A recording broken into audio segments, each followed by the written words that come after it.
Hello, friends, and welcome to the Virtual Strangers review discussion of Immortal Legacy, the Jade Cipher. I am your host, Wes. With me today and always, my good friend Roots. Roots, the weekend is almost here. Can't get here fast enough for me. What about you? Yeah, man. I this is my favorite part of the week is the weekend actually. I guess it's everybody's mostly, right? Yeah, except for those unfortunate enough to work on the weekend, like I'm going to be doing soon. More on that at a future date. Something tells me my attitude about weekends is going to change pretty soon. All right. Anyway, Immortal Legacy, the Jade Cipher. An interesting game. This is a PSVR exclusive. It comes to us from Viva Games. This was an indie developer who was subsidized by Sony, part of the China Hero Project, which is a program Sony put together to help these Asian developers bring their games to market. We got games like The Walker from it. There was a few different smaller games that came out of it, but the most well known and probably the best out of all of them was this game, Immortal Legacy, the Jade Cipher. Roots, it's kind of hard. We like to put labels on these games, but this one's kind of hard. Wouldn't you agree? Yeah. You can't even put a genre on this one. That's how hard it is. Yeah, but that's good. That's what makes this game one of the best games that I've played in a long time. You recommended this game, and I thank you for it. Now, I guess the beginning one started out with an adventure series, and was kind of like Blood and Truth, kind of had similar vibe to that type of a game. I mean, not story wise, but it was definitely very intriguing. Wouldn't you agree? Yeah, it's kind of odd the way that this game is. It's like it tries to do so much. Like the story's kind of all over the place. The gameplay is kind of all over the place. It's like they tried to plan out a series of games, and they just decided to put it all in the same game. So you start off on this island. Well, you start off on a plane. The plane crashes. You end up on an island, and the first part of the game, like you said, is very much an adventure game. Puts you a lot in the mind of the Uncharted games, where you're going through these mountain passes and jungle scenes and fighting mercenaries. Um, but over time, you end up moving from that sort of environment inside the mountain. And once you get inside the mountain, all sorts of craziness ensues. Yeah. Yeah, it was that was one of the things that I was not expecting. I only thought this game was the first part. I didn't know about the horror part or any of the fish that attach to your face as you're going through the water. And all of a sudden something's in my face. I'm like, what the fuck is this thing?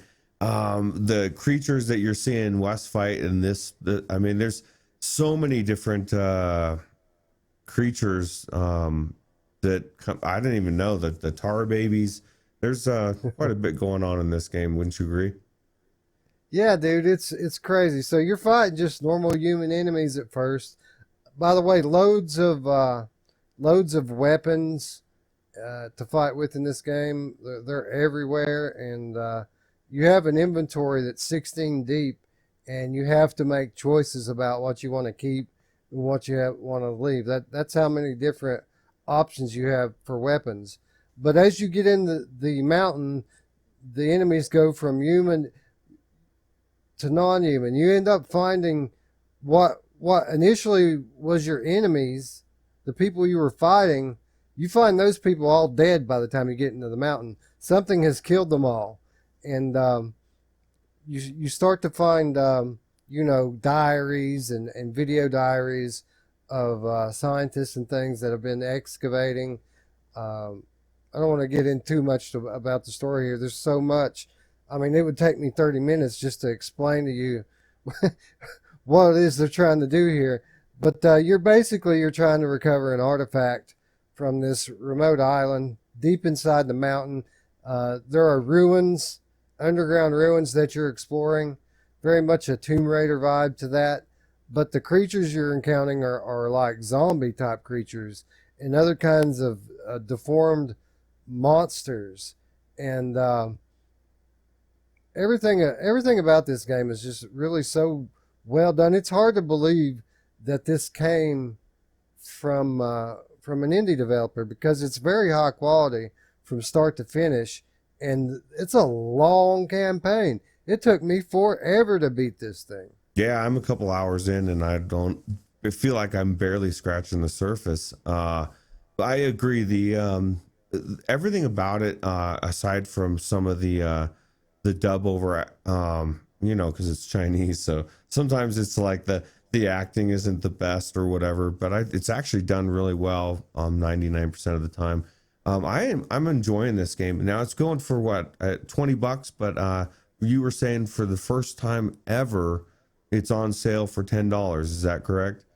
Yeah, I was on the PlayStation Store yesterday, 50% off, $10, and guys, it's a steal at that. I mean, I don't want to get ahead of ourselves here, but I recorded this for my channel, and I've already got 10 videos uploaded from it. The last 4 videos, I went into it thinking that it was the end of the game, but it just keeps going and going and going and doing so many different things as you go along. I had a blast, and I was sorry, as long as it took for it to end, I was sorry when it was over. So if you've got a PlayStation VR, $10 is a steal for this game. Get it now. Yeah, get it soon too, because like Wes said, it's never been on sale before. I just bought it a couple weeks ago, and I was like, oh man, I don't even mind for $20. I think this game, especially for as long as Wes, it took him to play this game. Now, granted, you could probably shave an hour off of his time because he does wander around, and he recorded the entire series, so he explains a lot, and so everything will be a little bit longer in that respect. But still, you're probably talking at what, 7-8 hours of game time, conservatively, or would you say that's pretty accurate? Yeah, I would say 6 to 8 hours. Okay. People that are speed runners could probably run through it pretty quick, but you know how I am. I like to understand the story. I like to know what's going on. So I find every letter that's laying around and read it. I examine the scenes as I come into them and try to determine what happened and what is going to happen. But a sprawling map, really just huge. The amount of terrain that you cover from start to finish in this game. By the time you get back outside, it's just like you feel like a new person. It's been so long since you entered the mountain. When you get out of it, it's just like crazy. It feels like like it should. Like if you were stranded in the darkness fighting for your life for a week and then made your way out and saw sunlight, saw the proverbial light at the end of the tunnel. Speaking of which, did you make it underground at all in this game, Ruuts? I think I did. I mean, I went through. Yeah, I did, because I went through the water. I had those fish things in my face. Made it quite a bit. I too was thinking, man, I got to be getting through. Getting close to the end of this, and apparently, from what you're saying, not even close. Now, I did say the weapons, man. Like, there are so many weapons. Not only weapons, but utility things. You're finding this really cool flashlight that sends a super bright light down the thing and charges up, and so you do have to really worry about which ones you want to take and leave behind. I left some weapons behind that I didn't want to, because I came on the flashlight, then I came upon explosives, Molotov cocktails, like everything that I was thinking, I'm gonna need this. They wouldn't be giving me this, and then I'm blowing holes in cave walls, and yeah, it's this is definitely a really intricate, fun game, and I'm looking forward to going back into it, probably on a backlog report, because I don't know how much time. I don't seem to have as much time to get back into these games, but maybe I'll go back in after this. Yeah, yeah, it's definitely worth it. No, it literally it was one of these games, especially after after I got halfway through it. It was one of these games that got better every session. Like this session was better than the last, was better than the last. Really, you have to make it about halfway through it before it really starts to take off. But what really took me aback every time that I got in it is how good it looks. I mean, this is a PSVR game from an indie dev, and it looks so good. Like the underground cave scenes, they really made me feel like I was in a cave. Did you experience that? Absolutely, and like you said, the beginning, even from beginning to end, I haven't been to the end yet, but the beginning, the sky and the all the sand blowing around, and I when I first got in there, I was like, oh my god, this is it. It was beautiful. I think it is amazing that, like you said, it's an indie dev, and it's shows you what can happen with a little bit of help with Sony getting them into VR, and I'm glad they did. This is definitely worth playing, and I recommend it. I wouldn't say that you would dislike it if you like this type of game. Well, that's the thing about it. What type of game do you like? Do you like adventure games? We got you covered. Check. Do you like horror games? We got you covered. What about science fiction? Got you covered. First person shooter? Check. Puzzler? Check. Yeah, it's got everything. And that's kind of funny you say that, because we're kind of used to them in VR parsing everything out. But I was over at my daughter's earlier today, and I was watching my son's friend play Spider-Man on the PS4, and there it had all of it. It had puzzle. It was going through different sections, and they had to do this puzzle thing, and I was thinking, and it got me thinking to how we're just now getting to where VR is bringing all of it together into one game, in different games, which is kind of nice. I'm kind of glad we're finally here. And there was a part where in the beginning where I took a path and had to climb up after I found some extra ammo or something, and got an achievement. And I was thinking, this is really like the climb. It made me think the climb could work on PlayStation VR with Move controllers, no problem.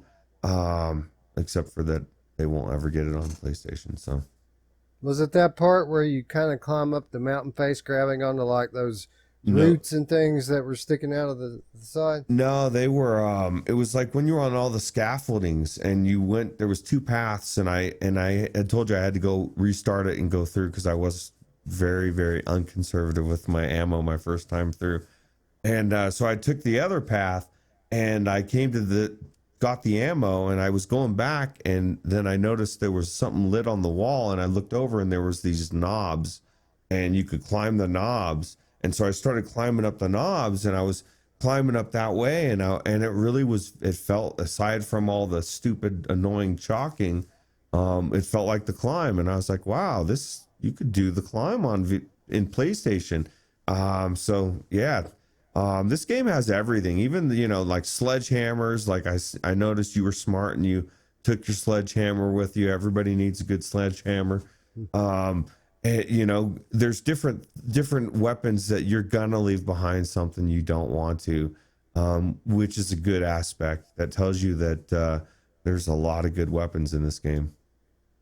Yeah, it gets kind of annoying sometimes because there are artifacts and things that you're collecting too, and most of the artifacts, it just kind of puts into an off-screen inventory that you don't look at. But there are a couple of them that it puts in your actual physical inventory, and one of the items in particular I can think of off the top of my head, I never found a use for it. I don't know what that thing was for. Now maybe it was just because I didn't ever figure it out, It was But for carrying. It was for taking up one of your inventory slots for the entire game. yeah, well, it Yeah. pissed me off. I had to leave my nail gun behind because, yeah, that's right. There's a nail gun. Yeah, I Uh, found that. So I made it as far as that. I think that's where right where I saved it, or right after. so you're literally just getting started. Like, um, there's a lot more. You might be 20 to 25% in at that point. I'm just dipping my Uh, toes in, right? yeah, you just went underground. You're going to come out and go back in. Oh wow. So Yeah, maybe this will be a future topic on the Monday show for Roots getting further. We'll see, huh? I'm all for it. I really enjoyed it. I can definitely see myself revisiting it. Um, they kind of leave it. Well, I don't want to spoil it. I don't want to spoil it. So I'm not going to say anything like that about it. I'll say this. Um, if I'm trying to find something to be critical of, there's not a lot. There is a little weirdness. You know, whenever you play a game from a foreign development team, especially these from Asia, you know, there's that kind of culture shock weirdness to it. This one doesn't have it as much as most games do, but there is a little oddness to it. But as far as the measurables, um, everything's good. It looks beautiful. The sound is good. Guns The feel good. story, yeah, the guns, yeah, all that's great. They have a cool mechanic where you just kind of shake it to reload it, so it's not overly complicated, but it's not push button either. You shake it to reload the gun. Um, the story might be a little drawn out and convoluted, but still, it's a detailed story that serves its purpose. You know, it moves you forward through the game. Um, the movement when the game launched was a point of a lot of criticism because it's so different from the conventional move controller locomotion setups. But even that, most people got used to over time. And but if you don't like it, they've patched in options. So there's control options now. You can kind of set it up however you want. That when it launched, there were some they kind of forced comfort options on you. They've changed that now. They let you turn the movement speed up. You can now turn blinders off. Um, so the game in its current state, there's really not a whole lot that you can say about it that's bad. If you like action adventure games, this is one of the best on PSVR, and I'm not just saying that. This is one of the best action adventure games on PSVR today. Yeah, and it's $10 right now on the PlayStation Store. And I would recommend for you Roots' recommendation for controller schematics or scheme would be C, and that is copying Wes's because that's what Wes told me. He said, "Dude, you got to go in, you got to use number C or letter C," and I did, and it is the best. I liked it. I actually enjoyed the. It was one of the few games that the move controllers didn't bother me at all. With the way I moved, it really wasn't bad. I liked it. Usually I'm wanting, oh man, I want a joystick, and don't get me wrong, if I could use touch controllers I would, but for using move controllers it was really good. So Yeah, for those of you who have played Arizona Sunshine using the move controllers, it's that kind of movement scheme where you use the move button on the left controller to move whatever direction that you're looking, and then you use the bottom two buttons on the right controller to turn. right. And you can set up the turning to be however you want it to be. Um, yeah, it's legit. It's as legit as a PlayStation VR game gets. Yep. Yeah, I would say it's probably, like you said, the best action game on there. And I guess it gives Blood and Truth a run for its money, and not in the story, but definitely action, man. This thing is action packed. Actually, I this thing was more action packed by far, and I only played 25%. So From a gameplay perspective, you know, you're right. Um, I would say that it's in the conversation. Yeah, for PlayStation VR Game of the Year. It's. Um, I mean, this is a debate for later, but this is definitely one of the best releases this year. yeah, I would agree. I would like to say hopefully it'll come to PC, but with the way as heavily subsidized as it is from Sony, I mean, yeah, it could. Sony's letting some of their stuff trickle over. Epic. So I think that this particular type of game coming from a small developer like this, I don't think we would see this on the Epic Store because this is a Unity game. It's not Unreal Engine 4. This is actually as good. Can you believe that? That's Not only crazy. is this a PSVR game from an indie developer, but it was made in Unity and it looks like that. That's crazy. It is crazy. It's like it's like it's the opposite of what it should be. You know what I mean? Yeah. Well, I would. So I guess that pretty much would wrap it up for everything that I have to say about it. I don't know if there's anything else you want to add, Wes, or we can pretty much move on from. No, I think that we've pretty much covered it here. Again, it's on sale. I don't know how long it's going to be on sale, and it's the first time I've ever seen it on sale, and it's half off. And yeah, you're looking at paying like $1 per play session for this game to play through it, and I mean that's nothing, guys. So yeah, the early negative reviews were all controller based. All that stuff has been resolved. All the stuff with the comfort issues have been resolved. It's just a great game, and I highly recommend it. So yeah, like Ruth said, I guess that's going to wrap us up here. If you've made it all the way through this, we'd like to thank you for watching. And if you've liked what you've seen here, click the like button. And for those of you new to the channel, please subscribe and don't forget the notification bell to keep up with all of the nearly daily content here on the Virtual Strangers channel. That said, we'd like to thank you guys for watching, and for Roots, I'm Wes. We'll see you tomorrow, friends. Bye-bye. Stay easy.